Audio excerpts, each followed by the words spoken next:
हिंदू धर्म के, सनातन धर्म के प्रसिद्ध मंदिरों में केवल एक मंदिर ऐसा है जिसके सामने शंकर के शिवलिंग के सामने नंदी नहीं है।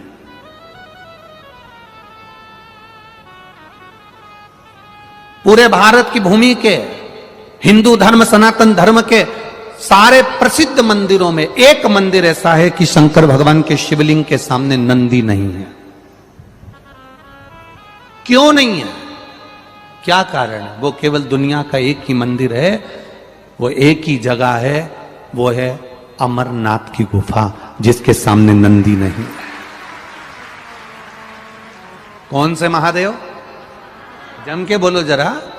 अमरनाथ। अमरनाथ बाबा के सामने नंदी नहीं है,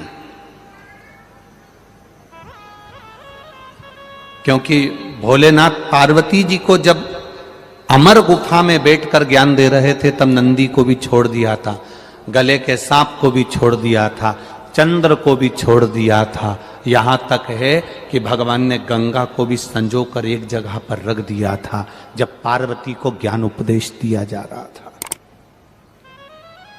अमरनाथ की गुफा में जब देवाधिदेव महादेव पार्वती को ज्ञान उपदेश दे रहे थे, सब कुछ छोड़ दिया।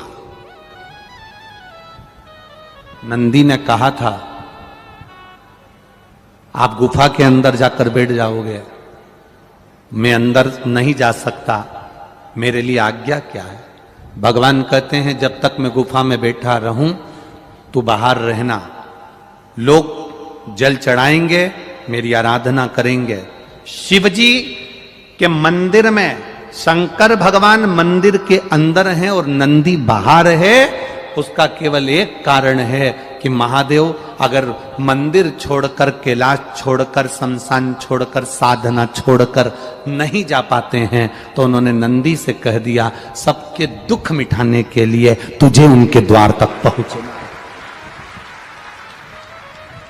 सबके दुख मिटाने के लिए तुझे उसके द्वार तक पहुंचना है।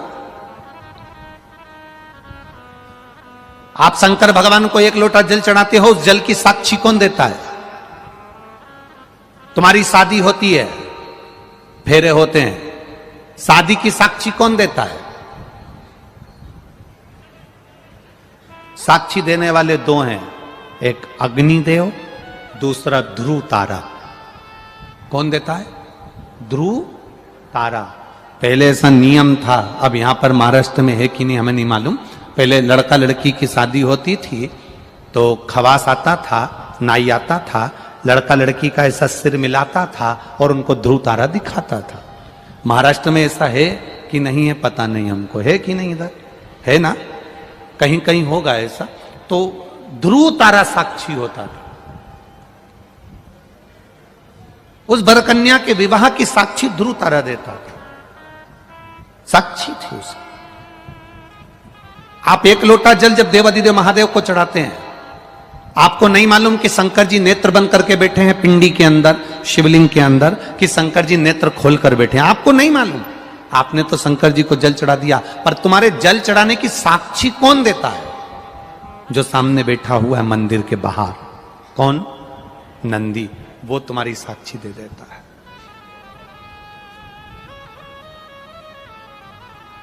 ये वापिस गई हुई सत्ता कैसे मिलेगी? गया हुआ बेबहू कैसे मिलेगा? हमारा दुख कैसे कटेगा?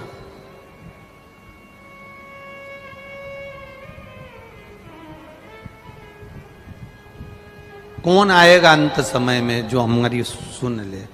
अंत समय प्रभु आना पड़ेगा, वचन दिया तो निभाना पड़ेगा।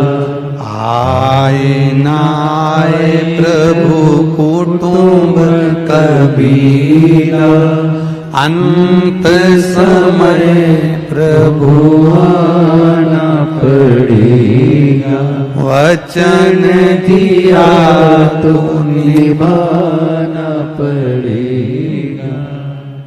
कोई आएगा कि नहीं आएगा, पर जिसको तुमने एक लोटा जल चढ़ाया है, एक बेलपत्र देवाधिदेव महादेव को समर्पित करी है, कुछ उससे दिल से कहा है, वो आएगा।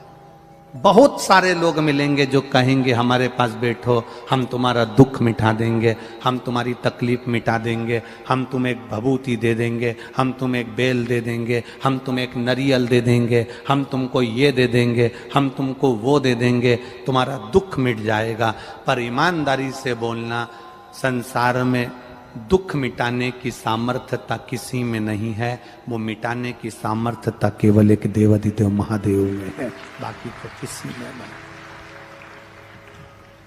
सियोर वाला महाराज तुमसे कह दे कि मैं तुम्हारा दुख मिटा दूंगा तो बहुत कठिन बात है। हमारा दुख मिटाने वाला भी देवाधिदेव महादेव है, तो तुम्हारा दुख भी मिटाने वाला देवाधिदेव महादेव।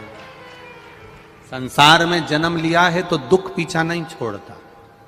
तुम्हारे घुटने दुखते हैं तो हमारे भी दुखते होंगे, तुम्हारा सिर दुखता है तो हमारा भी दुखता होगा। बोलो सही है कि गलत है? हम कोई वीआईपी रूप से टपके तो नहीं है कि भगवान ने हमको अलग से नीचे टपका दिया।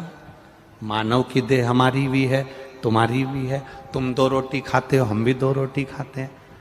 तुमको चिमटी खोड़ेंगे तो दर्द होगा, हमको चिमटी खोड़ेंगे तो दर्द होगा। जैसे तुम हो वैसे हम हैं। बस हमने एक काम करा, अपनी पूरी जिंदगी, पूरा जीवन